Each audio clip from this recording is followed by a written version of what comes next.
Amigos do Saúde Digital, se prepare aí para ter um conteúdo muito interessante e que difícil você vai encontrar porque é muito novo. A gente vai falar hoje de Media for Equity.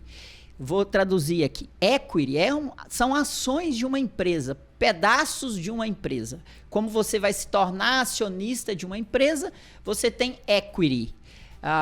E mídia, o que é o conceito? É alguém que tem um poder forte e grande de fazer propaganda, de extrapolar fronteiras da sua marca.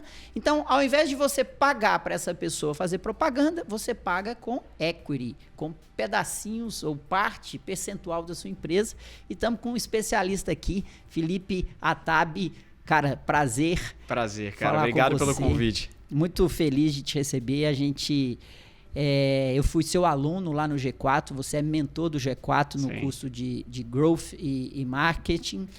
E é uma das referências em marketing hoje no Brasil, Felipe Attab. Obrigado, cara. Obrigado. Feliz. E a esposa é médica, olha que coisa boa. Então, entende aqui do mundo médico. Entendo da dor do médico, né? É engraçado. Mas, cara, obrigado, Lorenzo, pelo convite. É um prazer estar aqui com vocês para passar um pouco de informações sobre marketing e também da minha empresa, que é a For Equity, que você já acabou comentando um pouquinho também. Vamos lá, eu sempre começo com background. Conta um pouquinho da sua história, porque você é jovem, mas você fez uma carreira muito interessante até aqui no marketing. Boa. Né? Eu tenho... Contando de maneira rápida, eu tenho 15 anos de mercado já, eu me formei ali próximo de 2011 para 2012.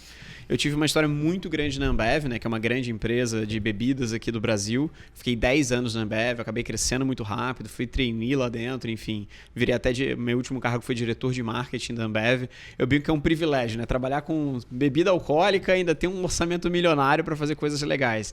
Eu brinco que eu tinha, 300 milhões de reais para gastar por ano para fazer as marcas que eu cuidava, que era Spaten, Beck's, Bohemia, Original, Serra Malte. 300 milhões? Era 300 milhões para dar uma acelerada nessas marcas e assim, tem empresa que nem fatura 300 milhões. Eu gastava 300 milhões para fazer a divulgação dessas marcas e fazer coisas legais. Então, para uma pessoa ali de 26, 27 anos na época, era um privilégio, porque você tem toda uma autonomia para fazer coisas muito legais, mas mais do que isso, trabalhar com marcas que são tão notórias e estão tão dentro do dia a dia das pessoas. Tive a oportunidade de estar lá e depois eu fiz uma migração para uma outra empresa, que é uma empresa do mercado financeiro, chamada Stone Co., aquela da maquininha de cartão verde que todo mundo conhece. Eu acabei sendo o vice-presidente de marketing lá da Stone Co. E eu tive um modelo completamente diferente, que a gente chama de B2B, né? De vender para outras empresas e não necessariamente para o consumidor final.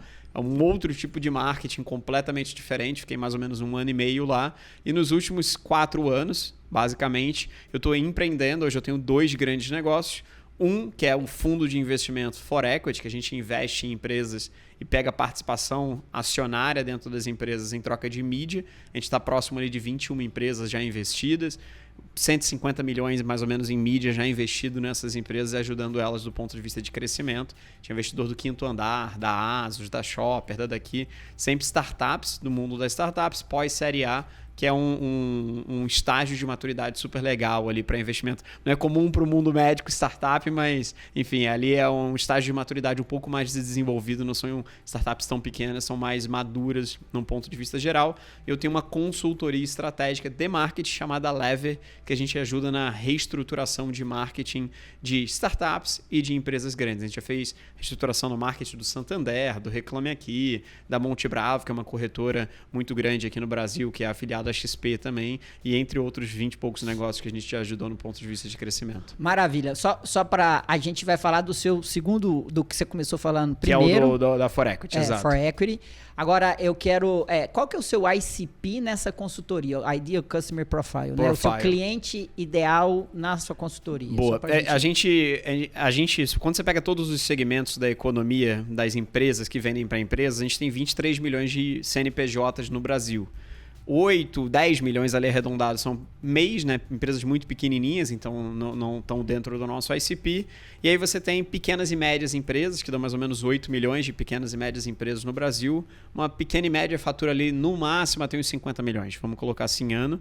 E depois você começa a ir no middle market e depois nas enterprise, que são as grandes empresas, acima de bilhão e etc. Meu ICP ideal são empresas do middle market, são empresas de 50 a 500 milhões de faturamento e startups. Esse basicamente é a minha duplinha ideal ali. Legal.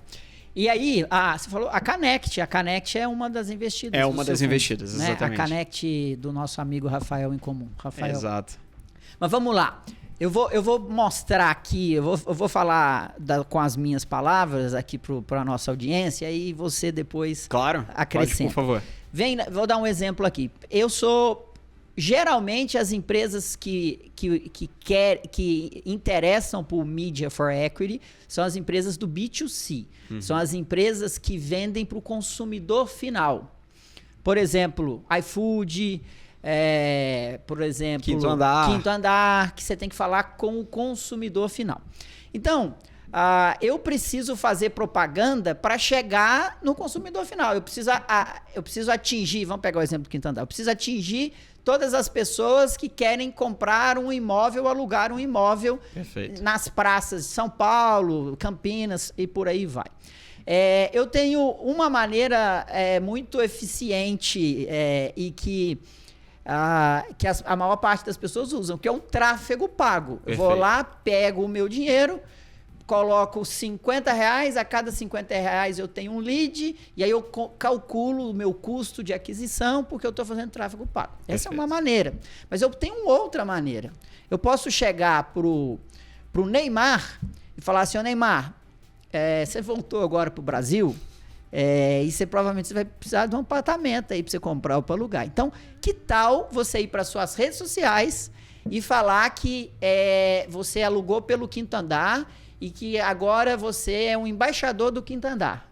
Mano, o que eu vou ganhar com isso? Então tá, meu cachê, sei lá quantos milhões de dólares. Aí você fala, não, eu não tenho esse dinheiro, mas eu tenho ações da minha empresa para você, Neymar. Então, olha aqui minha empresa, olha o balanço dela aqui, olha quem são os fundadores. Se você fizer tantas postagens assim assado, você, na medida que vai caminhando, você vai ter percentual da minha empresa. E aí, Neymar, você topa? E o Neymar pode falar sim ou falar não. Então, exatamente isso. Foi perfeita a colocação, cara. A única coisa que eu mudaria até um pouquinho para qualificar Neymar é meio inacessível, né? Vamos colocar assim, mas tem outros tipos de players de mídia, que são outras mídias, seja de outdoor na rua, seja a própria TV, seja outras coisas que poderiam fazer essa mesma troca e ajudariam outros tipos de empresa, não necessariamente só ao lado de influenciadores. Perfeito. Aliás, eu até quero confirmar com você, fiquei sabendo que quem trouxe esse conceito para o Brasil, quem implementou de fato foi a Globo. Foi a Globo, exatamente. Né? Porque a Globo é a dona da maior parte das mídias, né? E ela trouxe esse conceito e ela tem um fundo também que olha para startups. Exatamente. E faz mídia, troca mídia por equity. Por equity. Então, assim, o conceito, ele veio para o Brasil através da Globo, ela criou um veículo dela chamado Global Ventures, que ela pega parte da mídia, parte do capital da família Marinho como um todo e faz investimentos em empresas, startups, entre outras coisas. Eles trouxeram esse conceito, eu acho que há uns 7, 8 anos atrás, foram muito bem sucedidos. A Stone, por exemplo, que eu estava lá dentro, foi uma das empresas que eles fizeram um investimento em mídia por equity. É um número aberto, tá? Isso aí está em reportagem, então eu posso falar. São mais ou menos 465 milhões de reais que a Globo deu em mídia para a Stone e recebeu em participação acionária equivalente a esses 465 milhões. Mas a Globo, ela não criou o conceito, né? Nem a gente criou o conceito de mídia por equity. Esse conceito ele existe já há muito tempo. Acho que quem trouxe de verdade o conceito foi o SBT, tá? Sério? Com o Jequiti, SBT e Jequiti, entre outras coisas, tiveram várias parcerias no passado. Não existiu um nome bonito de mídia por equity, mas a troca de participação acionária por exposição de mídia, ela já existe há muitos anos. Assim, eu acho que o primeiro que existiu mesmo foi em 1996, em Estocolmo, tá? Num fundo lá chamado Aggregate Media, que pegou os veículos de comunicação lá de Estocolmo, juntou eles, por isso que se chama Aggregate Media, aí ele agregou as mídias dentro de um único lugar e fez investimentos em 250 empresas, tá? Trocando por participação acionária, ajudando elas do ponto de vista de crescimento. Depois, os grandes players de comunicação internacionais começaram a fazer isso. A Globo fez isso aqui no Brasil, Televisa no México, que é um player muito relevante no México, também fez no México. Times of India na Índia fez, Channel 4, que é um player da Inglaterra super grande, fez também. Então muitos começaram a trazer esses, a gente chama de CVC, né, que é Corporate Venture Capitals, que fazem investimento em nome da empresa usando a própria mídia. E o conceito que a gente trouxe da ForEquity, que a gente não é um player de mídia, a gente não tem mídia, então a gente não consegue fazer essa divulgação. A gente é equivalente a uma casa de M&A ou um fundo de investimento que a gente representa outras empresas e faz investimento. Quem criou esse conceito foi na Alemanha, em 2012, chamado German Media Pool, que é um fundo alemão que faz isso lá há 14 anos, de maneira muito bem estruturada. Eles investiram em 40 empresas, já deployaram ali próximo de 400 milhões de euros em mídia por equity e já tiveram vários retornos, assim, já saíram de 20 e poucas empresas, enfim, é um negócio super legal que eles estruturaram e fizeram, e a gente trouxe esse mesmo conceito como inspiração para o Brasil, e aí estamos construindo isso há mais ou menos 2 anos e meio. Perfeito. Vamos falar aqui para o nosso público. Você é um médico na cidade de Belo Horizonte. Aí você tem uma clínica que está faturando bem. E essa clínica, ela precisa... É B2C, né? Você tem uma clínica de transplante capilar. Perfeito. Você está faturando bem, você faz um tráfego pago ali, você está notando que a performance desse tráfego pago está reduzindo, cada vez você está pagando mais para o lead, cada vez fica mais difícil, te dá um esforço danado. Então, você pode chegar, por exemplo, lá na Rádio Itatiaia, boa, que é a rádio famosa lá de Minas, e falar assim: ô, Rádio Itatiaia, vamos trocar inserções na sua programação diária por percentual aqui na minha clínica. E aí eles podem fazer negócio. Essa é uma maneira. Você vai ter que bater lá na Rádio Itatiaia, achar o cara, marcar uma reunião, a gente não sabe se ele vai querer marcar uma reunião com você, ou você pode bater lá na ForEquity, que ela vai avaliar para você e talvez ela chegue lá na Itatiaia e faz esse casamento. Inclusive, em Minas, a gente tem vários players parceiros, tá? O Grupo Bell, que é um grupo de comunicação super grande de Minas, que é a Record de Minas, tem rádio, um monte de coisa parceiro nosso. A Out of Home Brasil, que é um player de outdoor super grande lá na região como um todo, é parceiro nosso. A Destaque, que são... mídias de bancas de jornais, tem mais de 100 bancas lá na BH como um todo, do parceiro nosso. O MM Comunicação, que são as mídias do aeroporto de Confins, todas as do aeroporto são parceiros nossos, a gente consegue divulgar. Então a gente tem vários players parceiros. Hoje na ForEquity a gente tem próximo de uns 27 players que são parceiros nossos de mídia, que dá mais ou menos uns 300 milhões de reais, tá? Que eles estão dispostos a investir em mídia para virar participação acionária de algumas empresas. O nosso trabalho dentro da ForEquity é avaliar se a empresa, desse exemplo da implante capilar, faz sentido para o momento da empresa ele ter esse tipo de investimento, porque a gente não gosta de enganar ninguém, porque poderia ser feito um investimento e não trazer nenhum resultado para ele. Se não for trazer nenhum resultado, e a gente sabe, porque a gente tem muita experiência do ponto de vista mercadológico, a gente não vai querer fazer a negociação, porque simplesmente ela vai ceder a participação acionária e não necessariamente ela vai ter o benefício daquilo tão grande. Então, a gente fala que não é o momento, ajuda ela e ajuda a qualificar qual é o valuation da empresa, quanto de valor tem a empresa, o quanto ele deveria ser diluído ou não para ter um sócio de mídia dentro da operação, e a gente faz essa intermediação e ajuda as empresas a entender o melhor momento para fazer esse investimento. A quantidade de empresas que bate na nossa porta é enorme, tá? Tipo assim, tem umas 400 empresas já que bateram querendo, mas muitas a gente nega porque a gente sabe que não vai ter o benefício para a empresa e simplesmente você vai ganhar um sócio acionista que não necessariamente trouxe o benefício para o que você estava esperando. Então, eu brinco assim, mídia por equity, a forma mais tradicional de explicar, ele é muito parecido com o mercado... Mídia é um mercado muito parecido com o mercado de aviação e muito parecido com o mercado de hotelaria. Quando você pega aviação e hotelaria, vamos supor que estamos aqui em São Paulo, decolou agora um avião de Congonhas, da Gol. Se existem 10 assentos vazios dentro desse avião, tem como eu vender esses 10 assentos vazios do avião que decolou? Não tem. Basicamente, tem um assento vazio. Por que a Gol ela não reduz o preço para vender esse assento vazio? Ela poderia reduzir o preço para vender esse assento vazio. Ou um hotel que tem um quarto que basicamente não foi locado e está vazio nesse momento. A taxa de ocupação ela não ocupou 100%, está vazio. Por que a pessoa não abaixa o preço e faz um preço de custo quase para ter alguém ali dentro? Isso foi estudado por muitos anos dentro do mundo inteiro, e todos esses mercados onde você tem uma ociosidade, se você baixa o preço para tentar fazer uma taxa de ocupação 100%. Por exemplo, você pega o seu consultório. Você está dentro do seu consultório, você não está atendendo ninguém ali naquele momento. Sim. Você poderia baixar o preço ou atender alguém para ocupar aquele espaço. Porque você não consegue voltar no tempo e atender a pessoa que você deixou de atender naquele horário que passou. Perfeito. Então, o que normalmente esses segmentos fazem é, eles não abaixam o preço. Eles preferem fazer permuta.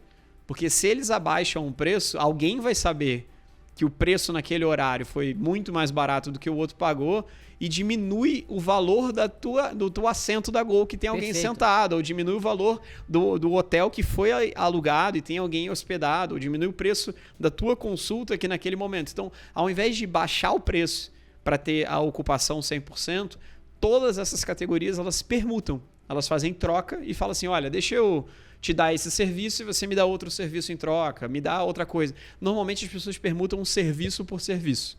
Então, hotelaria faz muito isso, aviação faz muito isso, médicos fazem muito isso, grande parte das vezes. O que a gente fez foi uma troca, uma permuta, só que ao invés de fazer essa permuta por outro tipo de serviço, para você ganhar só no curto prazo, a gente fez uma permuta estruturada para você ganhar participação acionária dentro dessa outra empresa e ajudar essa outra empresa a crescer e ambos crescem juntos e todo mundo sai feliz dentro desse negócio, cara. Bem interessante, e é um problema mercadológico, né? É mais ou menos parecido com o voucher, né? O voucher de desconto, né? O seu público pode ficar cativo, né? Acostumado, e depois você não consegue voltar para o preço base, que é o preço que te traz a sua margem que você quer, né? Exatamente. Porque ele acostumou, então, a diária era 300, agora tá 100, eu vou esperar baixar para 100 de novo. O exemplo mais legal vamos pegar a aviação. Se você soubesse que a Gol vai sempre lotar todos os voos dela a qualquer preço, você iria para o aeroporto agora. Você não ia comprar passagem antes. Você iria para o aeroporto agora e ia ficar esperando a Gol fazer uma promoção, fazer um leilão ali na hora para você comprar a tua passagem barata e viajar para onde você quer viajar. Funcionaria? Cara, não. As pessoas iriam para o aeroporto absolutamente o tempo inteiro para ficar esperando o preço ser baixado para você pegar o voo. Então, ninguém faz isso, porque isso a gente chama de dumping, tá? Isso cria o próprio diminuição do valor da tua própria consulta, da tua própria empresa como um todo, porque você começa a se bater. Porque você deixou de vender para quem realmente compraria para vender para alguém que simplesmente é o taxeiro, que a gente chama, né? Que vai comprar muito barato ali a operação para conseguir voar. Então, você tem que ser muito estruturado para fazer isso, tanto do lado de aviação quanto do lado de hotelaria, seja uma consulta médica. Mas por isso que o Media por Equity é legal, que você pode trocar. Você poderia ser um médico que fala assim, vou fazer uma consulta por equity. Eu vou dar 100 consultas aqui para alguém em troca de uma parceria, uma participação acionária ou qualquer outra coisa com outra pessoa. Qual é a dificuldade de você fazer isso sozinho? Se você faz isso sozinho, normalmente você faz isso com uma pessoa que você não sabe se é boa, se não é boa, se vai ter... Você vai ver a cor desse dinheiro em algum momento. A gente, como especialista nisso, vai conseguir ajudar você a entender se essa empresa vale fazer, essa outra empresa não vale fazer. Realmente você vai ter algum tipo de retorno aqui, o outro você não vai ter nenhum tipo de retorno. Isso é um pouco da nossa jornada, cara. Eu acho que bem parecido com uma boutique de M&A mesmo. É muito parecido. Porque muito você precisa olhar para os dois lados e se você continuamente pender sempre para um lado só, o mercado vai ver que você não é confiável. Exatamente. Né? Então, você como esse intermediário, você tem que olhar para a empresa, o que serve para a empresa que está dando equity ou participação acionária. Perfeito. Mas você também tem que achar a melhor mídia para essa empresa. Não adianta você empurrar qualquer coisa, porque senão o próprio mercado vai ver que você não entregou resultado nessa ação. Você está perfeito, Lorenzo. E por isso que a gente faz um modelo de negócio que a gente ganha dos dois lados. A gente serve ao empreendedor que quer receber mídia, então a gente chega na empresa e fala, olha, qual é a valuation da sua empresa, o quanto você quer receber de mídia, a gente equaliza isso e vê, são 2 milhões, 1 milhão, 5 milhões, 30 milhões, e a gente fala, olha, a diluição ideal dentro da sua parte acionária são mais ou menos de 3 a 5%. Mais do que isso vai ser muito ruim, menos do que isso vai ser muito pouco para você ter algum tipo de benefício. E aí a gente assina com a empresa um mandato, como se fosse uma empresa de M&A. A gente assinou o mandato. Dentro desse mandato, normalmente a gente ganha um fizinho pequeno, inicial, para simplesmente custos jurídicos. Uma mensalidade. Tipo não uma mensalidade, porque não é mês a mês. É um FII inicial mesmo, simplesmente para cobrir os custos jurídicos, de contrato e tudo certinho. E normalmente, vamos supor que foi R$1 milhão. Se a gente assinou uma negociação de R$1 milhão, não quer dizer que ele se diluiu em R$1 milhão. Quer dizer que ele se predispôs a receber R$1 milhão em mídia. E a gente é o intermediário. Se a gente conseguir que um player de mídia realmente top fazer essa negociação de R$1 milhão e assim entre dentro do quadro societário dentro da empresa, a gente ganha 5% da negociação em cash. Então, se for R$1 milhão é 50 mil, se for R$10 milhões são 500 mil que a gente ganha pela intermediação do negócio. Se fosse só esse lado, a gente tinha um conflito de interesse, porque a todo momento a gente ia ficar assinando a empresa qualquer, simplesmente para ficar ganhando os nossos 5% ali o máximo possível. Só que isso não tem benefício, porque 5% parece muito, mas é muito pouco. Porque no final das contas você não tem tantas empresas assim querendo fazer negociações milionárias. Você tem poucas empresas querendo fazer boas negociações.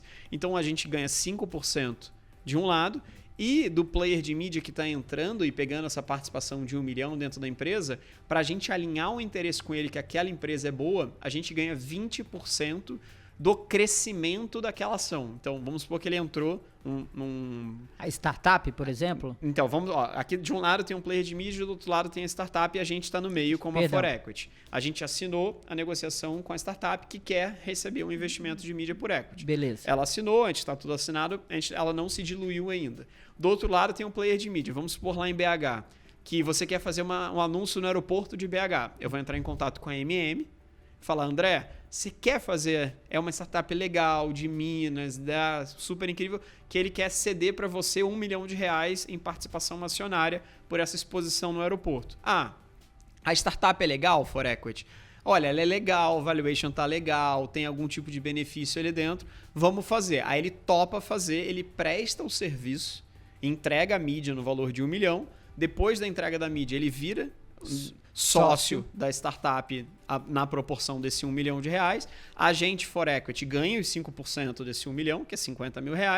E do player de mídia que prestou o serviço, que agora é sócio e detém esses R$1 milhão, caso esse R$1 milhão valha mais, 2, 3 depois, em algum evento de liquidez ou algo que ele realmente ganhe dinheiro com isso, a gente fica com 20% do crescimento. Então, se saiu de 1 milhão para 2 milhões, a gente fica com 20% de 1 milhão, claro.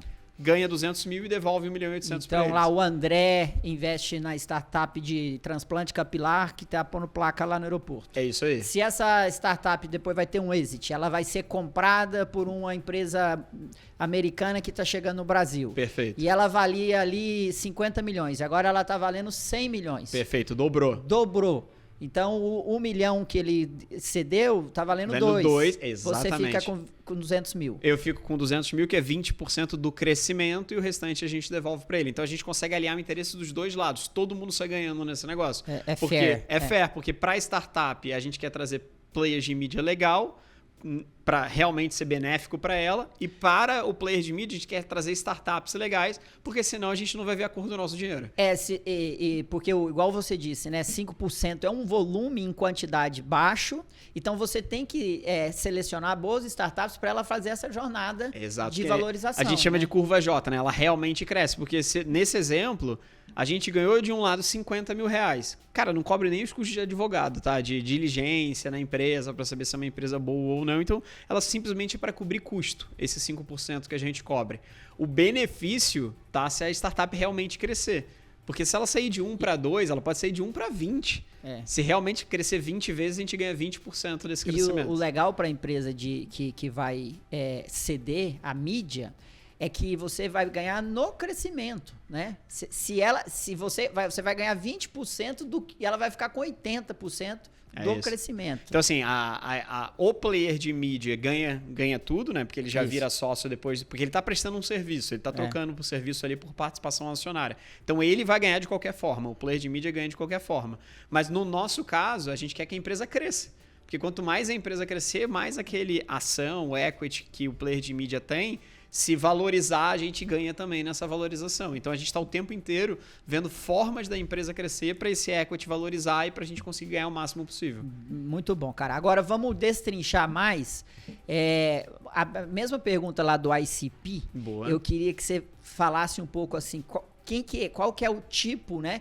Qual que é o DNA, qual que é o fenótipo da startup que se beneficia da empresa de mídia? Boa. Eu digo isso até nos meus cursos que eu ministro, enfim, eu acabo falando muito. Existem tipos de crescimento de empresas muito diferentes. Tem empresas que são mais pautadas em produto, tem empresas que são mais pautadas na área comercial, tem empresas que são mais pautadas do ponto de vista de marketing, mercadológico e comunicação. As empresas ideais para o modelo de mídia por equity são normalmente as empresas pautadas em vendas, que são as sales-led, que a gente chama, ou as empresas marketing-led, que são as pautadas em marketing. Porque tem muita cultura de empresa que só foca no produto e cresce muito somente focando no produto. Essas têm um benefício menor no mídia por equity, porque ela não cresce através de mídia, ela cresce através de outras formas de crescimento. Numa sales-led, que é pautada em vendas em si, numa marketing-led, que é pautada mais em comunicação e marketing, é perfeito para ela. Então, nesse lado do fenótipo, a cultura de crescimento da empresa influencia muito. Mas em termos de ICP, o ideal para for equity em termos de ICP são startups. Por que são startups e não são empresas de economia real, ou até empresas de implante capilar ou tudo mais? Porque se a gente for conversar com essa empresa de implante capilar, ela não sabe o valor da empresa dela. Ela não sabe se vale 1 milhão, se vale 500 mil, se vale 100 milhões, porque ninguém nunca pagou. Valuation, quando a gente fala, você pode botar o valuation que você quiser. O valuation ele só existe quando alguém paga. Se alguém pegou o dinheiro e pagou na tua própria empresa, se alguém pegou o dinheiro e pagou, você tem o teu valuation marcado. Você sabe que aquele valuation é aquilo. Quando você não tem esse alguém pagando e já sócio da empresa, o valuation ele é arbitrário. Ele pode ser qualquer um. Alguém pode fazer uma metodologia de fluxo de caixa descontado, múltiplo de EBITDA, mas o valuation ele não existe, porque ninguém ainda pagou. Então, o ICP ideal para for equity são empresas que já tenham investidores institucionais ali dentro. Porque se eu, por exemplo, se eu chegar na tua empresa hoje e fizer uma conversa de mídia por equity, você já sabe o valuation. Sim. Você já sabe que tem investidor. Porque já teve alguém que aportou dinheiro e cravou aquele valuation. Aquele valuation. Se não tiver, vira uma conversa de doido. Porque no final das contas você Perfeito, vai achar cara, que vai valer 100 milhões, eu vou achar que vai valer 1 milhão, a gente nunca vai chegar num denominador comum. Na outra, é muito mais fácil. Assim, você já tem investidor? Se o investidor já botou dinheiro, já pagou, teu valuation já está marcado. Eu vou seguir aquele mesmo valuation e a gente vai ser feliz. Se não, vira uma conversa de doido. Perfeito, cara. Vamos aprofundar nisso. Isso é muito interessante, né? Porque as empresas da nova economia, principalmente as startups, aí vamos destrinchar, né? São empresas que têm um potencial grande de escalabilidade, né? De crescer receita sem crescer custos na mesma proporção. Perfeito.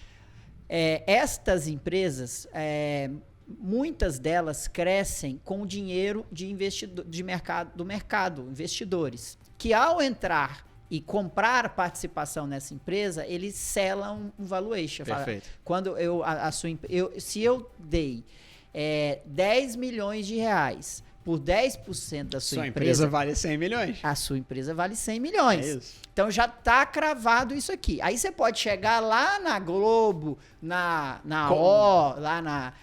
na for equity e todos os outros é muito mais fácil a conversa. Porque a conversa é, cara, olha aqui, já tem esse investidor aqui institucional, esse fundo aqui, investiu nessa startup, o valuation dela está marcado em 100 milhões. 100 milhões, exatamente. Ele tá querendo dar aqui 3 milhões em equity, em mídia. Então, 3% você vai morder 3% da empresa. É isso. E aí, por outro lado, é muito fácil traduzir o que é 3 milhões no trabalho dele, né? Exatamente. Porque ele sabe quanto que tem custa o valor, ele tem o valor da tabela. tabela, ele tem absolutamente tudo. Então, assim, o ICP nosso são empresas que tenham investidores. Porque se você não tem investidor ainda, a conversa vai ser muito difícil. Boa. Então, assim, essa é a principal forma. E por que também a gente pede empresas com investidores? Porque você tem investidor na sua empresa. se você tem investidor na sua empresa, o investidor não está fazendo isso porque você tem um rostinho bonito. Ele está fazendo isso porque ele quer ganhar dinheiro. Porque ele acredita no teu pitch, porque ele acredita no que tem. Então, ele quer o retorno financeiro em cima daquele dinheiro que ele investiu. Se ele quer o retorno financeiro em cima do dinheiro que ele investiu, ele vai te forçar a vender a empresa. Ou ele vai te forçar a fazer um crescimento exponencial para que a empresa valorize o máximo possível. Então, eu não preciso ficar te forçando para fazer esse crescimento, porque ele vai fazer. E eu realmente vou estar junto dele, ajudando no crescimento da empresa e tendo um exit de maneira muito mais fácil. Já é o business as usual, né? Exatamente. Porque a empresa que... e isso é bom explicar também, né? Quando você pega essa trilha do VC Track, perfeito, né? Você tem que, em algum momento, remunerar quem colocou dinheiro na sua empresa. Pode ser, porque assim, existem várias formas de captação de dinheiro no Brasil, né? O VC Track é um exemplo, funciona muito para aquele exemplo que você deu, empresas que crescem e que não necessariamente crescem na mesma proporção custo e funciona muito. Existem outro tipo de investimento que é chamado de Private Equity. Isso. O Private Equity não necessariamente quer empresas que escalam, elas querem empresas que dão lucro. Tem um EBITDA positivo, já são uma operação muito boa, muito rentável, que já estão que ela vai injetar capital normalmente para comprar uma fatia muito grande da empresa, muitas das vezes até majoritária, e que ele vai te ajudar a tocar o negócio para esse negócio dar o máximo de lucro. Em uma empresa que já tem um private equity ou que já dá muito lucro e distribui dividendos, aí eu topo entrar também. Porque como você vai distribuir muito dividendo, tá tudo bem. Eu não necessariamente vou ter um exit de vender para um venture capital ou vender para uma outra empresa, mas a proporção de distribuição de lucros que você tem dentro da empresa ela é tão alta que vale a pena eu ser teu sócio de maneira minoritária, porque eu vou ganhando uma beirolinha. Você vai ganhar dividendos. Eu vou ganhar dividendos dentro da operação e vale a pena também. Esse era o ponto que eu ia chegar no private equity. Por exemplo, na saúde tem muito comum em hospitais. Muito. Até na clínica de transplante capilar, ela não é um business do VC. Perfeito. Né? É um business do private equity. Agora, você faz isso também? Quando ela já tem o valuation marcado? Quando ela já tem o valuation marcado e ela é um business de distribuição de dividendo, a gente também faz. Mas a gente analisa muito mais, tá? Porque o retorno do dividendo tem que compensar o montante investido, porque ele tem que retornar num período muito mais longo do que somente. E a gente tem um ganho menor, lembra? Dos 20%, dos 20% dos 20% que pega, né? do crescimento. Se a gente for entrar nessa empresa, tem que ser uma distribuição muito agressiva de dividendos, porque se não for, a gente não consegue a gente, como for equity, ganhar dinheiro. Você vai ter um trabalho grande. Enorme e não necessariamente a gente vai ganhar. Sensacional, cara. Muito, muito interessante esse conceito. É um conceito que eu acho que ele vai ser cada vez mais comum, né? Vocês estão fazendo isso de uma maneira bem interessante. Eu te conheci pela primeira vez, eu li o anúncio da Connect, eu falei, cara, que genial, cara. Eu já conheci um pouquinho desse modelo. Aí eu liguei pro Rafael, me conecta com o Felipe. Que legal, cara. E eu achei sensacional o trabalho de vocês, cara. É muito legal, tá muito redondo, né? Igual eu falei, é fair, é justo. A gente estudou muito, tá? Porque assim, cara, no total, acho que são próximo de 30 players parecidos com a gente no mundo inteiro. A gente falou com uns 15 deles para aprender o modelo, ver o que funcionava, o que não funcionava. A gente falou com muitas empresas para saber o que elas topavam e não topavam. Se elas topavam pagar os 5%, a gente falou com muitos players de mídia para saber o que era fair. Então, assim, a gente estudou antes de ir para mercado, a gente foi a mercado em abril de 2023. Só que a gente começou a empresa em julho de 2022.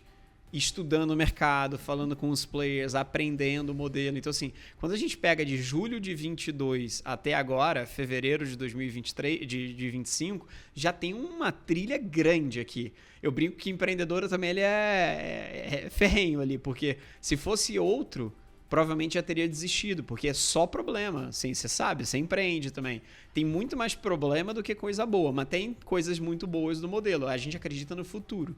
A gente sabe que esse modelo é um modelo de longo prazo, que é um modelo benéfico para todo mundo. Então, quanto mais a gente realmente tem perpetuidade dentro do nosso negócio, mais gente se beneficia, mais a gente consegue ganhar dinheiro e mais vira um ciclo virtuoso para absolutamente todo mundo. Porque a gente está jogando com um tipo de inventário. Lembra que é a cadeira de avião da Gol que está indo que está vazia, que ninguém comprou. Todo o avião existe a cadeira de avião vazio. toda a empresa de hotelaria, existe o quarto de hotel que passou que ele não necessariamente veio. Então, o nosso modelo é infinito.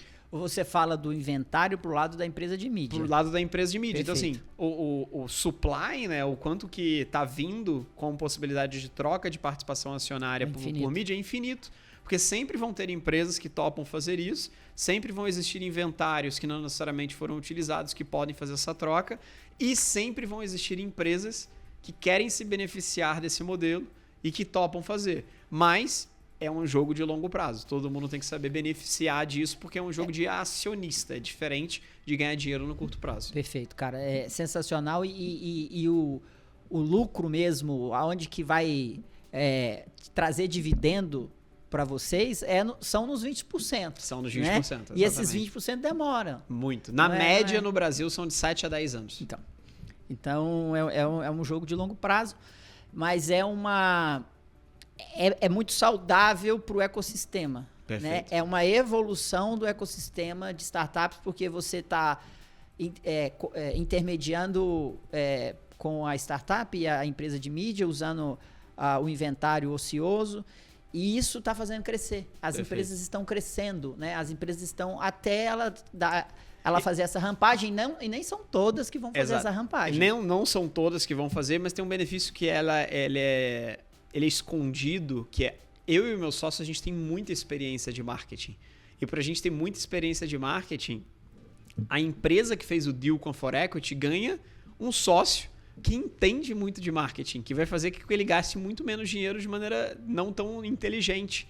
Então, no final das contas, eu viro um celular para a pessoa tem dúvida de determinada coisa, ou quer contratar alguém de marketing, ou quer contratar um fornecedor de marketing. É a sua consultoria que você vem na outra ponta, tá de cá. Ali tá de graça no final das contas, entendeu? Porque a gente tá virando sócio e quer fazer o benefício da empresa crescer. Então, no final, ele ganha um sócio que já fez muito disso para várias empresas, conhece muito do assunto e que pode te ajudar em diversas outras coisas. A gente abriu a consultoria porque tem empresas que não querem fazer o Media por Equity, mas querem a nossa consultoria. E aí bateram tanto na nossa porta querendo a consultoria, porque eles batem, entendem o modelo de mídia por equity e falam, não é para mim agora, mas eu quero a tua consultoria. Aí a gente acaba criando a consultoria para ser essa parte consultiva dos negócios que não necessariamente a gente vira investidor, aí a gente cobra em cash mesmo, em dinheiro. E tem uma palavrinha bonita para isso aí, é o Smart Money. É o Smart Money, exatamente. Exatamente. Mas, cara, agora eu quero abrir outro capítulo aqui. Eu quero falar de marketing. Boa. E eu vou trazer um conceito. Né, eu fui na sua aula lá, cara, para mim foi o melhor mentor ali do G4 que eu tive, sem bajulação, mas eu quero trazer um conceito que você me apresentou e eu gostei muito, que é o conceito de cultura de crescimento. Perfeito. Então a gente fecha o capítulo aqui do Media for Equity e a gente vai falar de marketing agora, conceito de cultura de crescimento. Boa. Existem 3 culturas de crescimento. O crescimento liderado pelo produto, Product-led growth. Boa. O crescimento liderado por vendas, Sales-led growth. O crescimento liderado por marketing, Marketing-led growth. Boa. Explica pra gente aí. Essa aí foi uma hora da sua aula. Uma hora. Eu vou falar em alguns minutos. Assim, esse conceito, se você colocar ele no Google, você vai achar algumas metodologias que falam sobre ela, tá? Principalmente a Product-Led Growth, tá? Eu acho que o termo PLG, para quem é do mundo do digital e etc., acaba sendo um conceito muito padrão dentro do mercado, mas o PLG utilizado por grandes infoprodutores ou outras coisas, ele vai para uma tangente um pouco diferente do meu conceito, tá? Esse conceito que essas 3 metodologias meio que foi... Não posso falar que foi criado por mim nem nada disso, porque essas metodologias elas já existem. Se você for a Harvard hoje, eles já falam sobre Sales-led, Marketing-led, Product-led. Então, essas metodologias elas já existem no mundo, mas eu meio que tropicalizei ela para um pouco da experiência do Brasil, que é um pouco diferente, tá? Então, quando a gente olha essas metodologias, cara, eu dou aula para umas 200 empresas por semana, tá? Então, eu tenho convívio com empresas de diferentes estágios de maturidade, de diferentes segmentos, de diferentes tipos de sociedade, business model, e eu sempre vi uma familiaridade entre elas, que era essa lógica do Product-led, do Sales-led e do Marketing-led. E ao ver isso no Brasil, eu vi que grande parte das empresas no Brasil são Sales-led. Elas são muito mais interessadas na venda, e não tanto no produto e não tanto na comunicação. Quando você tem uma product-led, ela está muito mais interessada no produto do que necessariamente do que na venda e do que na comunicação. Então, quando você vai, por exemplo, uma product-led é a pergunta que eu sempre faço para qualificar qual das três a empresa é em termos de cultura de crescimento é: você topa fazer um produto pior para vender mais? A resposta de algumas pessoas é nunca. Eu não quero vender mais, eu quero que o produto seja muito bom, mesmo que eu venda menos. Se a resposta for sim, você provavelmente ia ter uma cultura de crescimento de product-led. Trazendo para a medicina, você vai em todos os congressos, você vai no mundo inteiro, fica escrevendo paper, você fica lendo absolutamente tudo sobre o conceito, você desenvolve novos métodos, novos protocolos, você cria coisas absolutamente o tempo inteiro para se diferenciar. Normalmente, grande parte dos médicos são product-led, tá? Perfeito, cara. Porque eles foram criados dentro de uma infraestrutura do mundo acadêmico que força eles a serem product-led na maior parte das vezes. Então, todos os médicos que eu conheço, inclusive minha esposa, são product-led. Elas estão muito mais preocupadas com o produto, com o serviço e tudo mais. E tem médicos extremamente bem-sucedidos, product-led, e que ganham muito dinheiro fazendo isso e que crescem. Mas os que realmente ganham muito sendo product-led são os que desenvolvem métodos proprietários, protocolos proprietários e coisas muito únicas ali dentro do ponto de vista de prestação de serviço. Existem outros que são mais sales-led, que é... O que é o sales-led? Aquela perguntinha inicial que eu fiz, que você topa fazer um produto pior para vender mais? Tem muita gente que topa, tá? Médico não necessariamente tanto, mas tem muitos outros que pegam simplesmente falando assim, deixa eu botar só um manjarozinho daqui e vamos fazer esse negócio acontecer. Já fala o exemplo aí de quem é sales-led, que é muito claro para quem escutar. Quem que é o maior exemplo de sales-led no Brasil? Ambev. Ambev é um dos maiores exemplos. Você topa fazer uma cervejinha pior para vender mais? Topa. Eu não sei se é uma cerveja pior para vender mais, mas eles, por alguns anos, isso não acontece mais tanto, mas por alguns anos eles mudaram a fórmula. Para uma fórmula ser uma fórmula mais leve, para botar milho, para botar arroz. Muito porque grande parte das cervejas no mundo acabam substituindo o tipo de ingrediente que tem ali, porque é o que é mais benéfico na região. Se é arroz que está dentro da região, você pega as cervejas chinesas, todas têm muito arroz.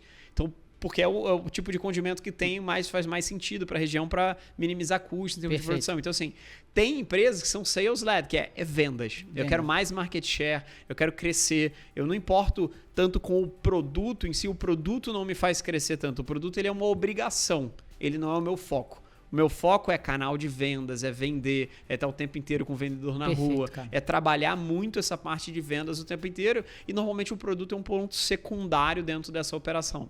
E no marketing-led, que eu acho que a pergunta que eu sempre qualifico se você é marketing-led ou product-led, é: você topa abrir mão da sua imagem ou da tua reputação para vender mais? Tem gente que topa também.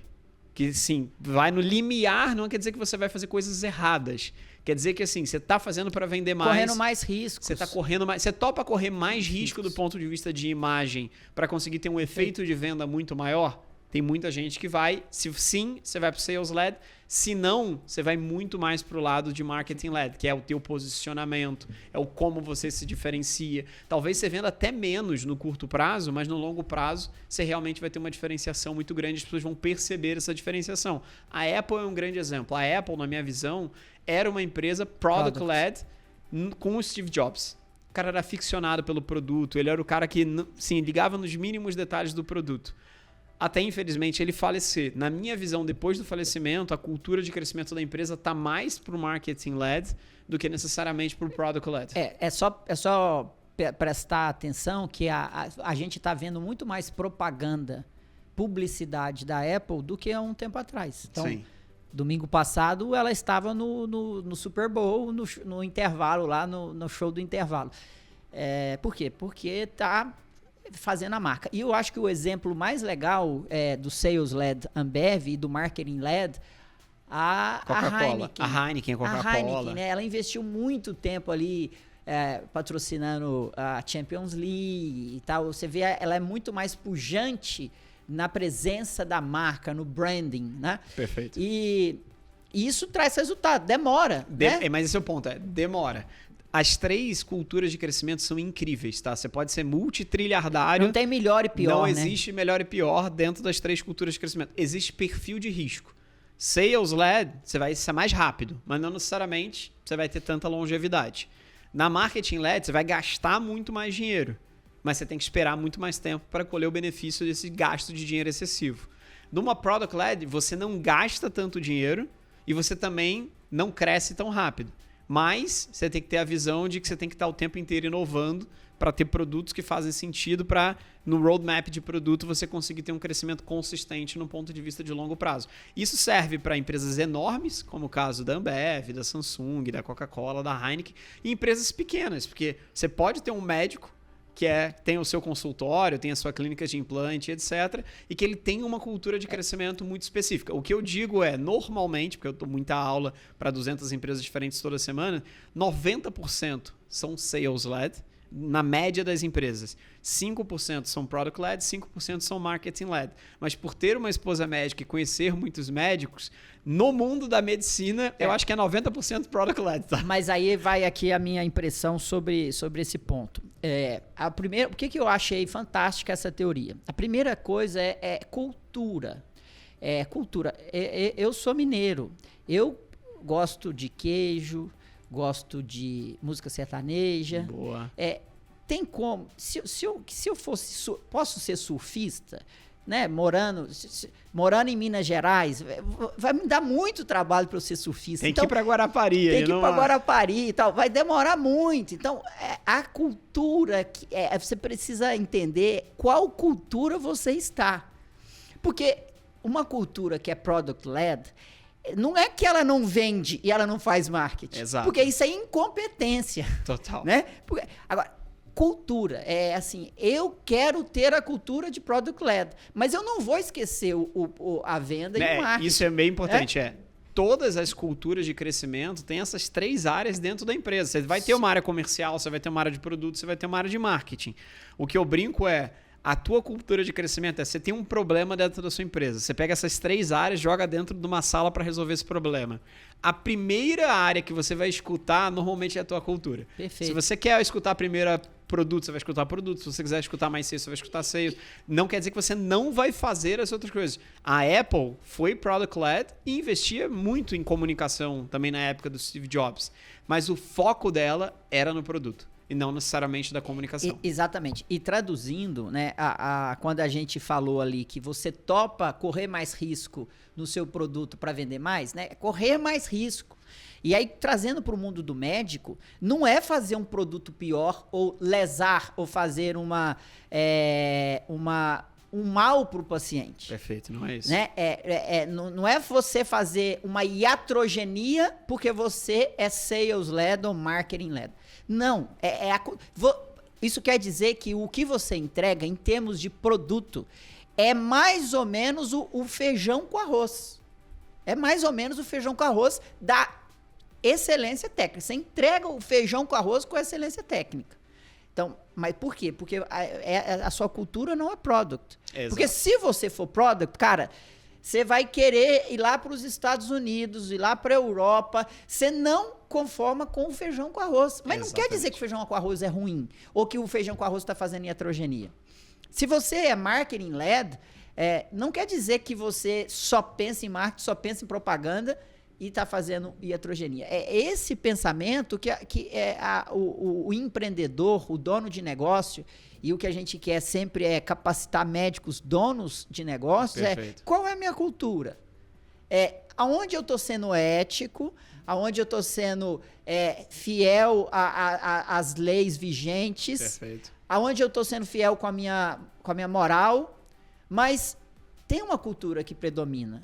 E eu vou... E saber essa cultura é extremamente importante. Exatamente. Porque se você é um product-led, você tem que saber que você vai ter que criar protocolos próprios, você vai ter que estudar em lugares incríveis para entender o ápice do que está acontecendo dentro da sua especialidade no mundo inteiro. Você tem que estar o tempo inteiro se inovando, mas você vai se esforçar muito mais do que ter retorno no curto prazo, porque isso é uma pernada de longo prazo. Se você é sales-led, talvez você se adeque melhor às coisas que são mais amplamente trabalhadas para você tentar ganhar o maior número de pacientes possível e rentabilizar o máximo possível ali dentro. E não tem nada de errado nisso. Não. Você não vai matar o paciente, Exato. Você vai trabalhar o feijão com arroz, mas de maneira mais massiva para mais gente ter. E no marketing LED você vai se posicionar midiaticamente muito mais do que, teoricamente, você vai conseguir ter paciente. Então, você tem que cobrar uma consulta muito mais caro, porque você não consegue o tempo inteiro estar atendendo. Você tem 24 horas no dia como qualquer outra pessoa. Mas se você está indo para a cultura do marketing LED, talvez você tenha que realmente cobrar muito mais caro para você não necessariamente o efeito de escala, você conseguir trabalhar sim a imagem, conseguir ter a escassez para absolutamente o tempo inteiro trabalhar. Mas você vai gastar muito mais dinheiro. Você vai ter que ter uma equipe de social, você vai ter que ter uma coisa de filmagem, seu escritório tem que ser muito mais bonito. Tem várias outras coisas que você vai investir muito mais do que um Product LED. Product LED não investe tanto em escritório. Ele vai investir em treinamento, curso, outras coisas. Você não precisa estar na melhor região. No Marketing LED, você precisa estar na melhor região. Então, você tem que saber efetivamente o que faz sentido para a tua cultura de crescimento. E as 3 áreas têm que ser trabalhadas excelentes, né? Exatamente. Só que tem uma que é a cultura. É a cultura do Lorenzo, que é cruzeirense, que gosta de queijo e não é surfista. Talvez você que vem lá de Niterói, você pode ser mais surfista, flamenguista, torce para quem? Exato, Fluminense. Vai ser surfista e tá tudo bem. Mas o que você não pode barganhar é entender que esses pilares estão invariavelmente dentro do seu negócio, meu colega médico. Perfeito. E você precisa entender qual é a sua cultura, ser bom nas 3, mas a sua cultura é aquilo que faz você ir além. Uma vai puxar mais. Uma vai puxar mais, certeza que vai puxar. Cara, sensacional, o papo foi muito bom. Parabenizo aí, desejo sucesso aí para For Equity. Obrigado, cara. E vamos trocar mais ideia, fazer mais conteúdo aí pra gente ajudar os médicos.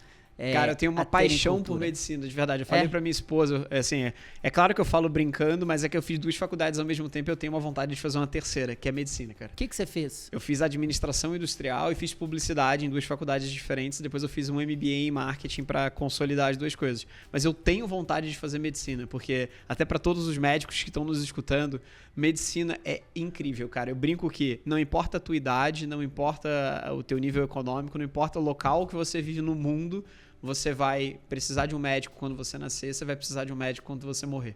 E na tua jornada absolutamente inteira, um publicitário você não vai precisar quando você nascer e morrer. Um advogado não necessariamente. Então, assim, a profissão que vocês têm é incrível e a fronteira dela está sendo só inicialmente vislumbrada ali. Eu acho que tem tanta coisa para evoluir do ponto de vista de médico que talvez eu não precise me formar 6 anos em medicina, fazer mais 3 de especialização e tudo mais. Mas eu amo o modelo de negócio que a medicina atrai e, cara, parabéns pela tua jornada empreendedora também, de ser médico e ter ido para a jornada empreendedora, porque são poucos que fazem isso e poucos que realmente têm tanto sucesso quanto você. Então, valeu, obrigado cara. pelo convite, cara. E a sua esposa tem que estar na próxima imersão da SD Escola. Por favor. Larissa, fica o convite. Valeu. Pessoal, é isso aí. Eu acho que uma aula aqui de marketing, conceitos importantes que são aplicáveis à sua prática, à sua conduta, ao seu dia a dia. E quero seu feedback. Manda aí um recadinho, @Lorenzo Tomé. Siga a gente no Spotify, siga a gente no YouTube e fala quem você gostaria de ver aqui para a gente deixar esse podcast cada dia melhor. Obrigado pela sua audiência e até a semana que vem.